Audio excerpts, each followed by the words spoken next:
खानेपानी मन्त्री प्रदीप यादवले विगत केही समयदेखि धरानको खानेपानीको समस्यालाई लिएर इमोसनली ट्रिट गरिरहनु भएको छ।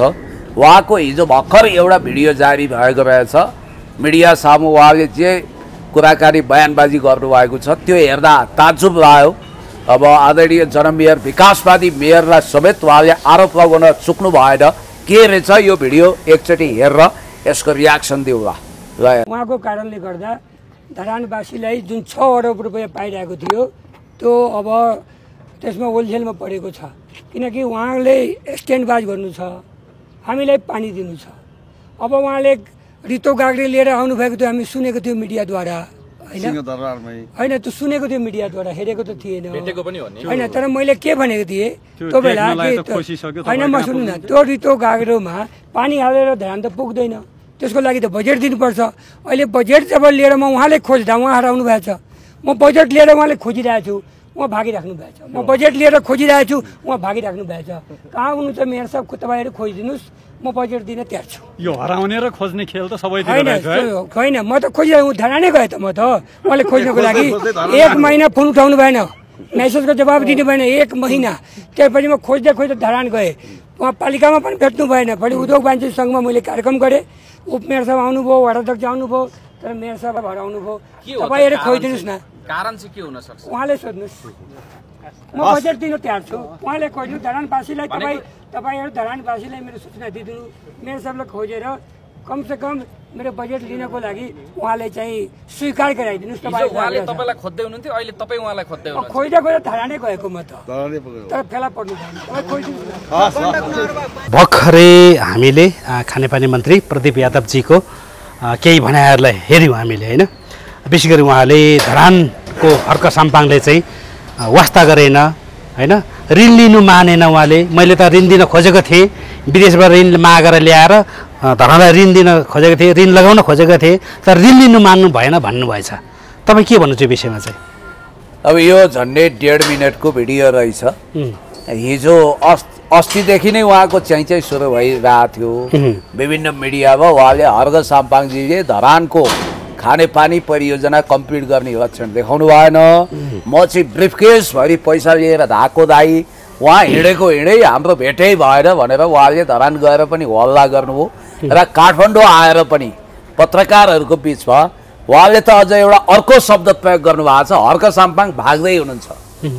मन्त्री भइसकेको मान्छेको शाब्दिक मर्यादा के हो? यदि संसदमा यो कुरो बोलेको भए गैर संसदीय भाषाको नाउँमा यसलाई रेकर्डबाट हटाइन्थ्यो। भएको भने के कस्ता मान्छे मन्त्री हुन थाले गाठी। मन्त्रीको डिग्निटी, मन्त्रीको लेभल, मन्त्रीको औकात, मन्त्रीको हाइट यस्तो हुन्छ। भाग्नु भनेको त्यो कुरा हो जो अत्यन्तै निन्दनीय छ। को भाग छ? अपराधी भाग छ, भ्रष्टाचारी भाग छ, पापी भाग छ, गल्ती गर्ने भाग छ। उहाँ कुन क्याटेगोरीको हुनुभयो? अथवा देशद्रोही भाग छ। उहाँ देशद्रोही हो? होइन, उहाँ महान देशप्रेमी हो। अपराधी हो? बिल्कुल होइन, उहाँ बुद्धवादी हुनुहुन्छ, स्वस्थ शान्तिवादी हुनुहुन्छ। बरु अपराधी को थिए भनेर विगतका कालो फाइल, कालो किताब, रिसर्चवाला के गर्नुपर्छ त्यो हामी गरौँला। विगतमा को बाहुबली थिए, को दम्बी थिए। फेरि एउटा कुरा चाहिँ के हुँदो रहेछ भने मान्छेले आफ्नो विगत हेरेर सबै यस्तै हुन्छन् भन्ठान्छ कि क्या हो, यस्तो पनि लाग्यो मलाई। अनि भ्रष्टाचार र हर्क साम्पाङज्यूको बिचमा त ठुलो शत्रुता छ। उहाँहरू नदीको 2 किनार हो। भ्रष्टाचार एउटा किनार हो भने हर्क साम्पाङज्यू अर्को किनार। उहाँहरूको 36 को आँकडा छ भ्रष्टाचार र उहाँ बिचमा। त्यसकारण भ्रष्टाचार त उहाँको शब्दकोशमै छैन। अब मन्त्रीज्यूलाई चाहिँ भ्रष्टाचार सम्बन्धी के कति ज्ञान छ त्यो पछि बुझौँला हामी, उहाँको रेकर्ड खोतल्नौला। अब अर्को गल्ती गर्ने, उहाँले के गल्ती गर्नु भएको छ? चतराको निर्मल पानी ल्याएर करिब 5-6 अर्बको बजेटमा त्यो निर्मल पानी ल्याएर खुवाउने उहाँको एउटा उत्कट अभिलाषा छ। त्यो अन्तर्गत काम गर्नु भएको छ। अब उहाँले के गल्ती गर्नु भएको छ? त्यस कारणले गर्दाखेरि उहाँ भागिरहनु भएको छ भन्ने शब्दले हर्क साम्पाङज्यूको मर्यादामा आँच आयो, मानहानि भयो। जस्तै अब भएको चाहिँ के रहेछ भन्दाखेरि यसो बुझ्दाखेरि त्यहाँ करिब 6 अर्बको इस्टिमेट, होइन, लगभग त्यो अनुमानित त्यति ठ्याक्कै चाहिँ त्यो होइन। तर प्रदीप यादवजीले तपाईँको बजेट विनियोजन गर्दाखेरि 4 करोड छुट्याउनु भयो, होइन। अब त्यो 4 करोडले के सोचेर छुट्याउनु भयो, के को लागि छुट्याउनु भयो भन्दा खानेपानीको लागि छुट्याउनु भयो, होइन। अब लाग्ने 6 अर्ब 4 अर्ब बजेट छुटाउनुहुन्छ। अरू चाहिँ तपाईँको फेरि के हुन्छ भने 85% चाहिँ अनुदान 15% चाहिँ ऋण भन्ने कुरो पनि आएको रहेछ। अब फेरि उहाँ यता धरानका माग चाहिँ राष्ट्रिय गौरवको योजनामा समेटेर तपाईँको 100% नै अनुदान हुनु पर्यो होइन। यहाँनिर तपाईँको भ्युटारहरू चाहिँ अनुदानमा बन्छन् होइन। त भ्युटारहरू चाहिँ तपाईँको राष्ट्रिय बजेटमा बन्छन्, देशकै बजेटमा बन्छ। तपाईँको खानेपानी चाहिँ तपाईँको के एडिबीको ऋण लिएर बनाउनु पर्ने, पहिलाको ऋणै तिरिसकेको छैन, फेरि किन ऋण बोक्ने भन्ने कुरो। अब फेरि हर्क साम्पाङले अब चाहिँ म खानेपानीको एजेन्डा लिएर मुद्दा लिएर सिंहदरबार जाँदिनँ, म माग्दिनँ पनि भन्नुभयो। यो सबै विषयले कसरी हेर्नु भएको छ त? अब यसमा 2-3वटा कुरा छ। तपाईँले भनेको कुरा ठिक हो कि भ्युटारहरू अथवा एउटा मनोरञ्जनका पार्कहरू चाहिँ वास्तवमा राष्ट्रिय गौरवका आयोजना अन्तर्गत राष्ट्रिय बजेटबाट प्रदेशका सङ्घका बजेटबाट बनिरहेको छ। तर धरानको खानेपानी भनेको यस्तो ड्रिम प्रोजेक्ट हो जसले पूर्वाञ्चलवासीको घाँटीलाई तिर्ख्याइरहेको काकाको घाँटीलाई शान्त बनाउने क्षमता राख्छ। उता इटहरीतिर पनि पानीको माग आपूर्ति गर्छ, विराटनगरसम्म पनि पुग्छ, झापामा पनि पुग्छ। यति गजबको योजना उहाँले अगाडि बढाइरहँदा 4 करोड भनेर डिपिआर गर्न पनि पुग्दैन, डिटेल प्रोजेक्ट रिपोर्ट उठाउन पनि पुग्दैन। यो हात्तीको मुखमा जिरा जस्तो हुन्छ। यस्तो नाटक नौटङ्की गर्ने मन्त्री त्यहाँ पुग्नुभयो र स्टन्ट उहाँको भाषा पनि फेरि त्यस्तै छ। एस्टन्ट भन्नुहुन्छ के भन्नुहुन्छ, उहाँको भाषा निकै अशुद्ध छ होइन। भाषामा त बरु हर्क साम्पाङजीसँग हामीसँग सिके पनि हुन्छ। स्टन्ट कसले गरेको छ? मैले पैसा लिएर गएको थिएँ, ल हेर्नु है, आफ्नै फादर्स प्रपर्टी जस्तै आफ्नै बुवाको ढुकुटीबाट 2-4 ट्रक पैसा लिएर धरान पुगे जस्तो के। फेरि भाव चाहिँ त्यो छ, 2-4 ट्रकै पैसा लिएर गएको, पैसा लोड गरेर ट्रक पार्किङ गरेको छु, मान्छे आउँदैन भने जस्तो कुरो उहाँले गर्नुभएको छ। बेवकुफ बनाउने दुनियाँलाई थाहा छैन। मान्छेलाई अहिले 21औं शताब्दीको पिपुललाई मन्त्रीभन्दा चेतनशील छन्। अहिले एकजना बाहुबली छविको मन्त्रीले मैले त धरानमा खानेपानी प्रोजेक्ट बनाउन लागेको हर्क साम्पाङले मान्नु भएन भन्ने घटिया म्यासेज दिन खोजिरहनु भएको छ। उपमेयर मान्नुभयो, अरू मान्नुभयो, सबै सहमत हुनुभयो, मात्र खानेपानीको विरोधी भने चाहिँ हर्क साम्पाङज्यू जस्तो रे।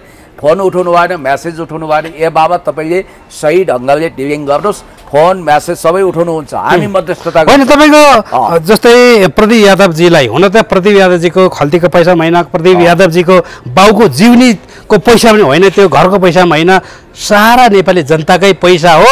तपाईँको त्यसमा तपाईँको विदेशी एडिबीको लोन भनिएको छ, तपाईँको केही प्रतिशत अनुदान केही प्रतिशत लोन भनिएको छ।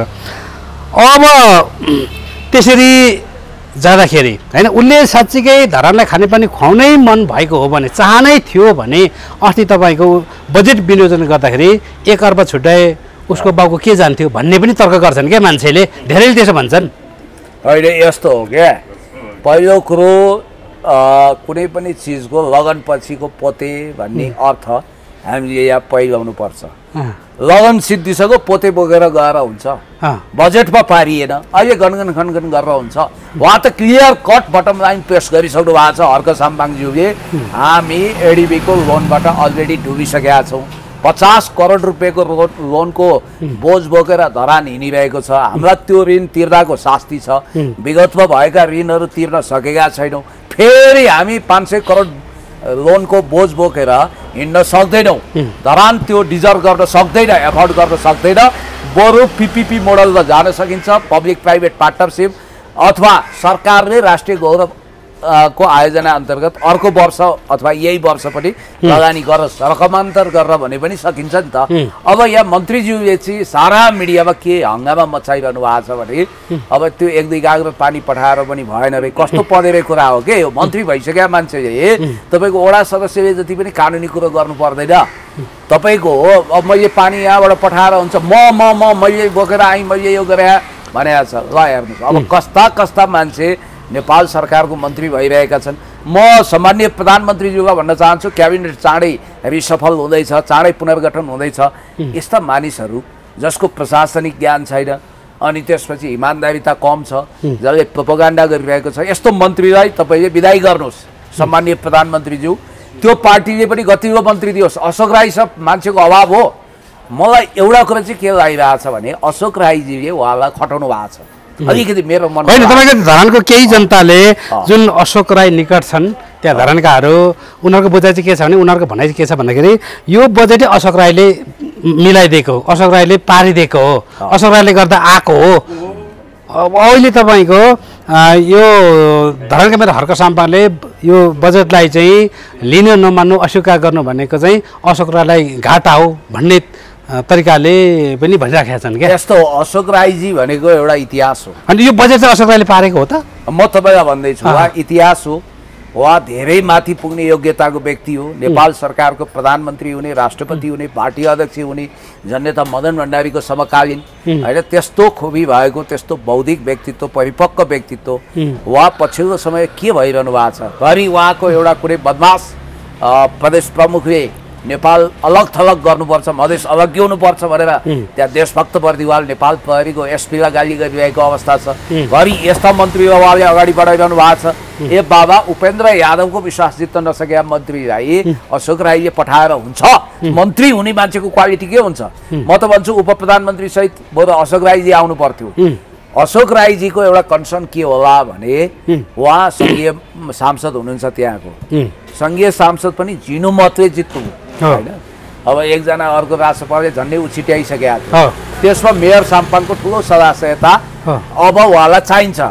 एउटा कुरा ख्याल गर्नु होला, अब त साँच्चै भन्ने हो भने त्यहाँ अशोक राईजीले त्यो निर्वाचन क्षेत्र नै खाली गर्नुपर्ने हो कि के गर्नु? छुट्टा छुट्टै स्थानमा उठे पनि हर्क साम्पाङज्यूको त्यहाँ प्रभाव नभइकन अशोक राईजीलाई जित्न मुस्किल भएको हुनाले उहाँले केही न केही कुरामा सुझाव सल्लाह गर्न खोज्नु भएको थियो मेरो बुझाइमा। र यो बजेट पनि धरानलाई पार्नुपर्छ, अब खानेपानी योजना बनाउनुपर्छ भन्ने दबाब खेपेर त्यो दबाब महसुस गरेरै स्वविवेकले होइन, नभए त मधेस मधेस मधेस भनेर हुर्क हुने मान्छे किन धरान धरान धरान सुनसरी भन्दै पुग्छन्? त्यसको कारण अशोक राईजी नै हो। अब अशोक राईजीले उहाँलाई निर्देशन दिनुभयो, तर त्यो निर्देशनको परिपालन इमान्दारीपूर्वक भएन, उहाँले साँचो बोल्नु भएन। अब सम्माननीय प्रधानमन्त्री केपी शर्मा ओलीज्यूसँग मन्त्रालयमा भेट भएको छ, अर्थ सचिव हुनुहुन्छ, अर्थमन्त्री हुनुहुन्छ, मुख्य सचिव हुनुहुन्छ, विभागीय मन्त्रीहरू छन्, सबै छन्, अनि उहाँलाई चाहिँ जानकारी नहुने भन्ने हुन्छ। अब मैले सुनि त्यस्तो सुनि भन्नुभएको छ, बकवास कुरा गर्नु हुँदैन। र अर्को कुरो म यसो हेर्छु के मन्त्री हुनुपर्ने त हर्क साम्पाङज्यू रहेछ नि, उहाँले प्रशासन बुझ्नु भएको छ, सबै कुरो बुझ्नु भएको छ। म नाम भन्दिनँ, आज म एउटा ठुलै महानगरपालिकाको प्रमुख प्रशासकीय अधिकृतज्यूसँग चिया मिटिङ गरेर तपाईँ आएको छु। उहाँले भन्नुहुन्थ्यो हर्क साम्पाङज्यू जस्तो मेयर भइदिया भए त घिउ मेयर भन्नुहुन्थ्यो उहाँले। उहाँ जस्तो प्रशासन बुझ्ने, कर्मचारीको समस्या बुझ्ने, कर्मचारीसँग कन्सल्टेसन गर्ने मेयर भइदिया भए म यति धेरै काम गर्थेँ भन्नुहुन्थ्यो क्या।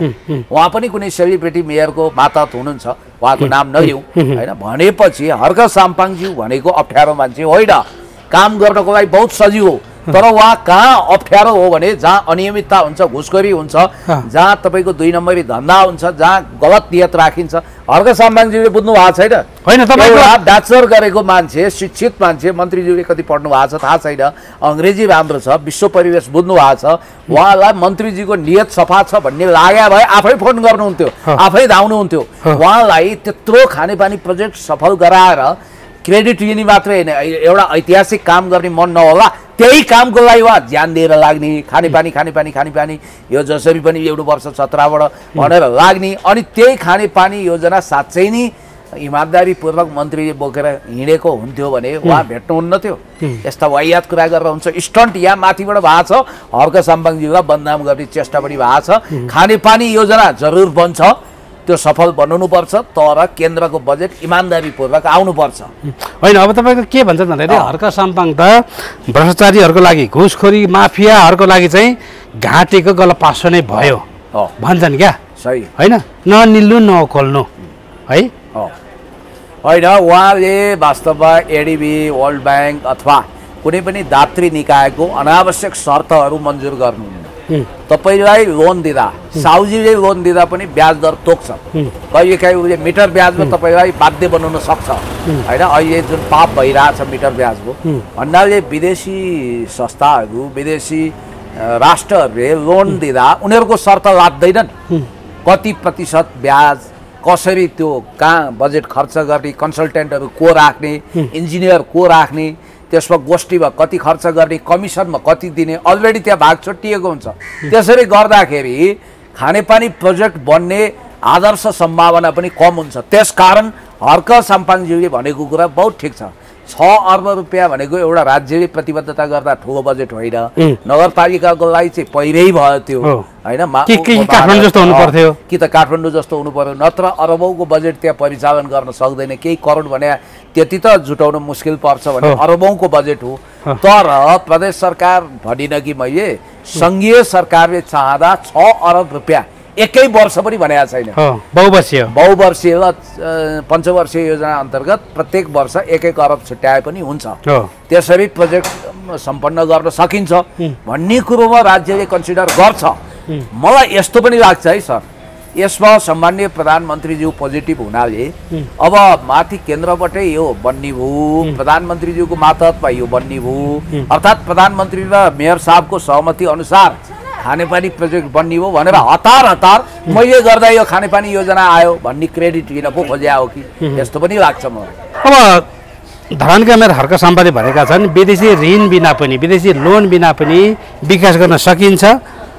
यदि तपाईँहरू विदेशी ऋण बिना विकास गर्न सकिँदैन भन्नुहुन्छ भने सिंहदरबार खाली गर्नुहोस्, हामी आउँछौँ विकास गरेर देखाइदिन्छु भन्नु छ। कसरी सम्भव होला सर? तपाईँलाई के लाग्छ? केही छ तपाईँको त्यस्तो आइडिया? किन सकिँदैन? स्वदेशी पुँजी, स्वदेशी श्रम, स्वदेशी सिप, स्वदेशी प्रविधि र प्रविधि त आयात पनि गर्न सकियो, विदेशबाट ल्याउन सकियो। त हामीले सबैलाई एकत्रित गरेर अगाडि बढ्न सकिँदैन? संसारमा जति पनि विकास भएका आदर्श कन्ट्रीहरू छन् तिनीहरूले सुरुमा यही मोडल लागू गरे। विदेशीहरूको अनियन्त्रित ऋण लिएर उनीहरूको शर्तमा लतारिएनन्। जस्तो उहाँले प्रतीकात्मक रूपमा भन्नुभयो, सिंहदरबारका टाउकेहरू, सिंहदरबारका अधिष्ठाताहरू, त्यहाँका मुखियाहरूले काम गर्न सकेनन्, मन्त्रीले फङ्सन गर्न सकेनन्, पब्लिकको एस्पिरेसन अनुसार काम गर्न सकेनन् भने नयाँ शासक जान्छ, स्वाभाविक हो। तपाईँले अहिले देखिरहनु भएको छ मुलुकमा कार्यकारी प्रमुख प्रत्यक्ष निर्वाचित हुनुपर्छ भन्ने एजेन्डा बिस्तारै उठिरहेको छ। मान्छेको भरोसा मूलधारका दलहरू स्वीकार्नुपर्छ। म पनि मूलधारमा छु। हामी होइन, ठिक छ सर। अहिलेको प्रश्नमा आउन तपाईँको अघि के छ भने कसरी चाहिँ तपाईँको विदेशी ऋण बिना विकास गर्न सकिन्छ भन्नु, तपाईँको स्वदेशी उत्पादन, स्वदेशी पुँजी भन्नुभयो। स्वदेशी उत्पादन, स्वदेशी पुँजीको त्यस्तो केही होला नि त? तपाईँको कसरी गर्न सकिन्छ? रूपरेखा, सकिन्छ, अवधारणा के गर्न सकिन्छ? तपाईँले म भन्छु ब्याङ्कमा 10 खरब रुपियाँ नेपालको टोटल ब्याङ्कहरूमा थुप्रिएको छ। त्यसलाई तपाईँले आइपिओ, यिनीहरूले आइपिएल निष्कासन गरेर अनेक विधिबाट आफ्नो स्वार्थमा त्यो लगानी गरिरहेका छन्।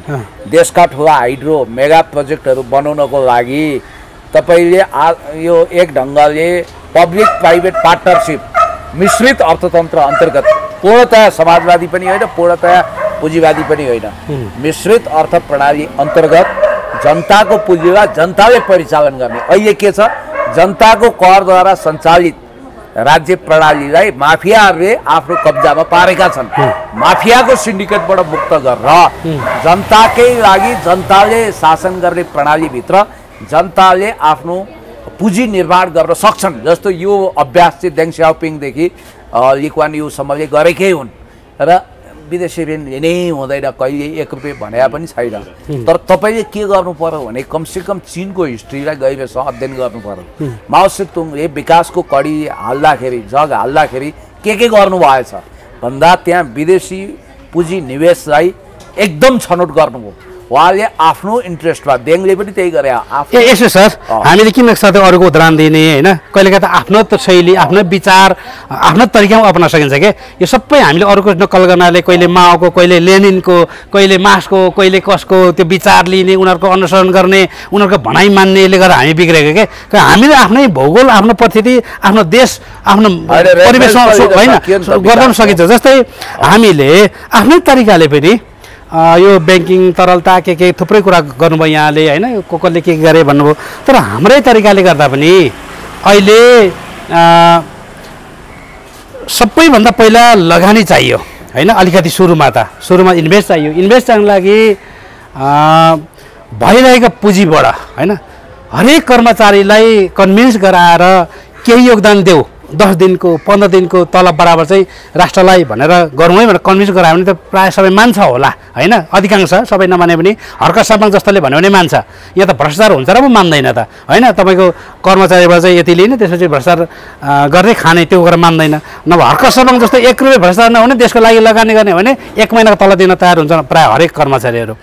अब जे जति हुन्छ कसैले 5 दिनको देला कसैले 1 दिनको देला अलिक त्यो गरेर इन्भेस्ट गर्ने। तपाईँको के हुन्छ भने खेतीपातीमा उत्पादन बढाउने यहाँनिर जस्तै बेसारको एउटा भयो नि त उदाहरणमा फर इक्जाम्पल बेसार पनि तपाईँको ठुलो मात्रामा उत्पादन गर्यो भने होइन देशैभरि बेसारमा मात्रै आत्मनिर्भर बन्यो भने पनि कति चाहिँ तपाईँको यहाँ चाहिँ जोगिन्छ यहाँको राज्यको ढुकुटी होइन। त्यस्तै जस्तै तपाईँको मकैको तेल हुन्छ, सुर्मीको तेल हुन्छ, तोरीको तेल हुन्छ होइन, अनि तपाईँको यो कोदोको बिस्कुट हुन्छ, मकैको बिस्कुट हुन्छ, विभिन्न तरिकाले दुध दही घिउ होइन मासु जन्य पदार्थ चामल हरेक कुरोमा चाहिँ आत्मनिर्भर गरेर निर्याततिर लाने उद्योगीकरण जाने होइन, भारतबाट किन चामल ल्याउने भारतबाट के ल्याउने अनि तपाईँको रोजगार सिर्जना गर्ने। रोजगार सिर्जना गरिसके पछाडि अनि देश आत्मनिर्भर बन्दै जान्छ अनि विदेशी लोन चाहिँदैन भन्ने अझै चाहिँ त्यो होला नि त। हो कृषिमा आधारित उद्योग बनाऊ हजुर अनि पर्यटनमा आधारित उद्योग बनाऊ। नेपालले गर्न सक्ने के हुन सक्छ, एफोर्ट के गर्न सक्छ। अनि अर्को कुरो मैले तपाईँलाई त्यो हाम्रो बेसै कृषिमा अलिकति जोड दिनुपर्ने देखिन्छ किनभने भूपरिवेक्षित देश भएको कारणले यो टेक्नोलोजी अथवा त्यो औद्योगिक औजारको चाहिँ गर्नु अलिक सम्भव अलिक हुँदैन किनभने विदेशमा निर्भर पर्नु पऱ्यो नि त। भारतबाट के ल्याउनु पऱ्यो कच्चा पदार्थ कि चाइनाबाट ल्याउनु पऱ्यो होइन, कि तेस्रो मुलुकबाट हुँदाखेरि कि भारतबाट हुँदै कि चाइनाबाट हुँदै आउनु पऱ्यो। अनि हाम्रो स्वदेशमै उत्पन्न हुने चिज चाहिँ कृषि मात्रै हो त्यो होइन। यसपछि मेरो अलिकति तपाईँसँग फरक प्लिज प्लिज भन्नुहोस् हजुर। तपाईँले राष्ट्रिय पुँजी निर्माणको एउटा आदर्श अवधारणा अगाडि बढाउनु हो हजुर हजुर, तर हामी ग्लोबल भिलेजमा छौँ। हजुर हामी सब पर्याप्त पुँजी नहुँदा दुईटा कुरा हो कि त भरतमोहन अधिकारीजीको पालामा जस्तो राष्ट्र ऋण उठाउने विधेयक भनेर ट्रेजरी जारी गर्नु भएको थियो, त्यो सफल भएर विविध कारणले एउटा डिभेन्चर वा ट्रेजरी जारी गर्न सकिन्छ। दोस्रो चाहिँ जस्तो हामीले आदर्श कार्ययोजना पेश गऱ्यौँ भने चीन जस्तो महान मित्र राष्ट्रले हाम्रो योजनामा उसले हामीलाई अनुदान दिन सक्छ। जस्तो टाटपल्टिएका कतिपय अफ्रिकन कन्ट्रीमा बिलियन्स अफ डलर अनुदान दिएको छ। अस्ति भर्खर तालिबानलाई सिप्याक अन्तर्गत चाइना पाकिस्तान इकोनोमिक करिडर त्यसकै एउटा तपाईँको योजना अन्तर्गत तालिबान त्यत्रो एक्सट्रिम मुस्लिम फन्डामेन्टलिस्ट भनेको अहिले चाइनाले करिब करिब त्यहाँ तपाईँको 36 अरब अमेरिकी डलर अनुदान दिँदैछ। अनुदान ऋण होइन, त्यो अनुदानले उसको पनि फाइदा हेरेको छ। त्यहाँ तपाईँको काराकोरम क्षेत्रबाट उसले मिडल इस्टसम्म जाने त्यो सिल्क रोड सभ्यताको एउटा मार्ग प्राप्त गर्छ, त्यो बेग्लै कुरा हो। हामी यहाँनिर कुरा फेरि कस्तो हुन्छ नि तपाईँले बेग्लै कुरा भन्दाखेरि जुन ऋण नलिने अनुदान चाहिँ लिन सकिन्छ भन्ने आशय सरको आयो होइन, त्यो होइन त। तपाईँको अनुदान दिनेले नि त फेरि काहीँ न काहीँ स्वार्थ नराखेर दिँदैन होला, शर्त पनि दिएको छ होइन त्यहाँनिर ठिक छ त्यो दियो होला, चिनले दियो होला त सबैले नदिन सक्छ। हामीले प्रारम्भिक रूपमा चिन जस्ता देशहरूसँग कुराकानी गर्नु पर्यो। जस्तो बिहार हिडन स्वार्थ हुन्छ कि भन्ने हिडन त्यति नहोला चाइनाको, किनभने उसको इन्ट्रेस्ट हामी बुझाइदिउँ न। नेपाल अविकसित भयो, अस्थिर भयो भने यहाँ विदेशी चलखेल हुन्छ, चीन विरोधी गतिविधि हुन्छ। नेपाललाई विकसित गरौँ, नेपाललाई एउटा बिजनेस हब बनाऊ, नेपाललाई एउटा व्यापारिक केन्द्र बनाऊ, नेपालमा औद्योगिकरण गरौँ, तपाईँहरूको पनि लाभमा छ भनेर त्यो त कन्भिन्स गर्नु पर्यो नि। जसरी अहिले इब्राहिम ट्राउडेले हामी हाम्रो खनिज आफै बनाउँछौँ, यसले गर्दा हामी विकसित भयौँ भने तपाईँहरूलाई पनि लाभ हुन्छ भनेर कन्भिन्स गरेर बिलियन्स अफ डलर उसले लगाएको छ नि। अहिले उसले लग्यो होइन, उसले अनुदानै लग्यो भनेपछि हामीले पनि त्यो गर्न सक्छौँ। एउटा तपाईँको विधि हो, अर्को अनुदानको विधि। जस्तो ब्रिक्स ब्याङ्क यो त बरु त्यति नराख्ला, ADB IMF international monetary fund र तपाईँको वर्ल्ड ब्याङ्कले चाहिँ अनावश्यक शर्त राखेको स्ट्रक्चरल एडजस्टमेन्ट प्रोग्राम अन्तर्गत त्यस्ता खालका कामहरू गरेको हामीले देखेका छौँ। त्यसले खासै देशको उन्नति प्रगति विकास भएन। त्यसैले हामी अलिकति अल्झ्यौँ। अब नेपालमा सांसद मन्त्रीको के स्तरको कुरा गर्नु हेर्नु, जोगमेयर श्रेष्ठको मलाई सम्झना आउँछ कि राजा वीरेन्द्रले पञ्चायत कालमा ब्रिटेनको भ्रमण गर्न पठाएछन् अनि जोगमेयर भिजिट गरेर आइसकेपछि राजा वीरेन्द्रले सोधेछन्, जोगमेयर तिमीले बेलायतमा के देख्यौ भन्दा सरकार कुरै नगरौँ, त्यहाँका बच्चाहरू फरर र अङ्ग्रेजी बोल्दा रहेछन् भनेछन्। अब यस्ता ज्ञान भएका मन्त्रीहरू पनि नेपालमा भए जोगमेर र बरु अलिकति बाठो मानिन्छ। अब हिजो मैले एउटा सांसद जो भविष्यमा मन्त्री पनि हुन सक्छिन् उनको एउटा भिडियो हेर्दा लाजले सम्झौता अनुमोदन सम्मेलन ल हेर्नु कठैबाट समर्थन अब जति लेख्नु भएछ। अब यस्तो सानो अक्षर फुटाउन नसक्ने, पढ्न नसक्ने, बुझ्न नसक्ने यस्ता मान्छेलाई सम्मानित सांसद बनाएर हामीले पार्लियामेन्टमा सम्मान गरेका छौँ। जस्तै अहिले अब यसरी कामहरू गरिरहँदाखेरि हर्क सम्मान यता काम गर्न दिइरहेको अवस्था छैन भने यता महावीर पुनले पनि किताब बेचेर कृषि औजार कारखाना चलाउँछु भनिरहँदाखेरि एकजना डाक्टर सुरेन्द्र केसी जो आफूले राजनीतिक विश्लेषक मान्नुहुन्छ भन्नुहुन्छ उहाँले चाहिँ यो ठगी धन्दा हो भन्ने आशयलाई समर्थन गर्नुभयो। जुन पत्रकारले प्रश्न सोध्नु भएको छ यो त ठगी नै भन्नुभएको छ पत्रकारले चाहिँ। उहाँले चाहिँ अब यसो भन्यो भने त तपाईँको खतरा हुन्छ, भोलि रेपरी आउँछ भन्नुभयो। तर उहाँले कुनै प्रतिवाद गर्नु भएन। उहाँले प्रश्नलाई प्रतिवाद नगरे पछाडि चाहिँ उहाँको पनि त्यही विचार रहेछ, त्यही सोच रहेछ भन्ने जस्तो पनि देखिन्छ के। प्रतिवाद नगर्दा तटस्थता जस्तो पनि हुनसक्छ, समर्थन र तटस्थता दुवै हुनसक्छ। जस्तो कि तपाईँले के प्रश्न राख्नुभयो होइन, जो मलाई जचेन मन परेन भने त्यसको प्रतिकार गर्छु मैले, मौन भएँ भने त्यसको दुईटा अर्थ हुन्छ, या त तपाईँको मैले समर्थन गर्छु या तपाईँलाई इग्नोर गर्छु। त्यहाँनिर के देखिन्छ भने त्यहाँ मौन भएको अवस्था पनि छैन, मुखर हुनुभएको छ। प्रश्नपछि उहाँले हाँसेर के जवाफ दिनु भएको छ भने त्यहाँ मेरो मित्र नै हो त्यो प्रश्न सोध्ने पनि होइन, पूर्वज्ञ हुनुहुन्छ उहाँ। अब उहाँको टिभीमा त्यो सोधिएको छ र डाक्टर सुरेन्द्र केसीले चाहिँ हो भने यहाँ साँचो कुरो बोल्नै हुँदैन, मार्न आइहाल्छन्, रिप भन्छन्, यहाँ भन्छन्, वहाँ भन्छन्, तालिबान जस्ता छन् आदि इत्यादिको आशय प्रकट गरेर महावीर पुनले चाहिँ यो तपाईँको कृषि औजार कारखाना स्थापना गर्ने कुनै उनको काम होइन। उनले वास्तवमा करोडौँ रुपियाँ उठाएका छन्, उनले केही पनि गरेका छैनन् भन्ने आशयको कुरा गर्नुभएको छ। रोमन म्याग्सेसे पुरस्कार प्राप्त महावीर पुनको हामीले डिएनए टेस्ट गर्नै पर्दैन, उहाँ प्रमाणित भइसक्नु हो। आविष्कार केन्द्रमा गएर हामीले हेरेका छौँ, उहाँले धेरै गतिलो काम गर्नुभएको छ। अब यहाँ त मुकुन्देको जस्तो तर्क गर्नुपर्ने हुन्छ फेरि, बाँदर धपाउने एउटा नक्कली कारखाना खडा गरेर आविष्कार गरेर अब डुप्लिकेट कामहरू गरेर अथवा कपी गरेर पनि आविष्कार हुन्छ, यहाँ नास्टे गर्न नसकेको भनेर यस्ता खालका लान्छना लगाउने यो राम्रो काम भएन। महावीर पुनको पवित्र उद्देश्य भनेको होक्रो सुकाएर हाफ प्यान्ट लगाएर ऊ देश दौडा गरेर उहाँले जे जति काम गर्नुभएको छ 13 करोड लगभग उठाउनु भयो, 12.5-13 करोड त्यो कृषि औजार कारखानाको नाममा समर्पित गर्नु भने त वाह क्या बात भन्नुपर्छ, उहाँलाई समर्थन गर्नुपर्छ। उहाँले राष्ट्रिय बजेटमा आविष्कार केन्द्रको निम्ति केही निश्चित 1% भने पनि छुट्याइयोस् भनेर अनसन बस्नु भएको थियो। प्रचण्डजीले आश्वासन दिनुभयो, त्यो पुरा भोगी भएर थाहा छैन मलाई, अहिले उहाँको सरकार पनि छैन। त्यतिखेर म पनि उहाँको ऐक्यबद्धताको लागि गएको थिएँ, भाषण गरेका थिएँ। आदरणीय महावीर पुनलाई हजुरले आलोचना गर्नाले डाक्टर साहब तपाईँको कद अलिकति घटेको छ, यो महसुस गर्नुहोला। र तपाईँ त अब हुन त रवि लामिछानेको क्याम्पेनमा सिधा म हाम फाल्छु भन्नुहुन्छ, फेरि अर्को भिडियो हेरेको रवि लामिछाने पनि त्यस्तै हो, हर्क साम्पाङ पनि त्यस्तै हो, बालेन पनि त्यस्तै हो, देश कसैबाट बन्दैन मैले बनाउनु पर्ला भन्नुहुन्छ। यो एक खालको उहाँमा त्यो नार्सिसिस्ट आत्ममुग्धतावादी प्रवृत्ति विकास भएको हो कि हर्क साम्पाङज्यू जो एन्टी करप्सन मुभमेन्टमा लाग्नु भएको छ, विकास गर्नु भएको छ, उहाँलाई खसालेर होच्याएर बोलेर हुँदैन।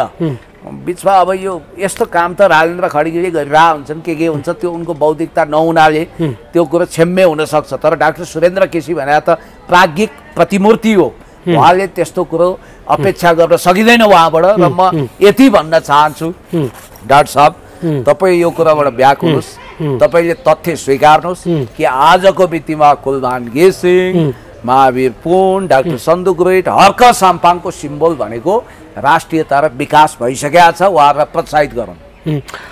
अब अन्तिममा छु म।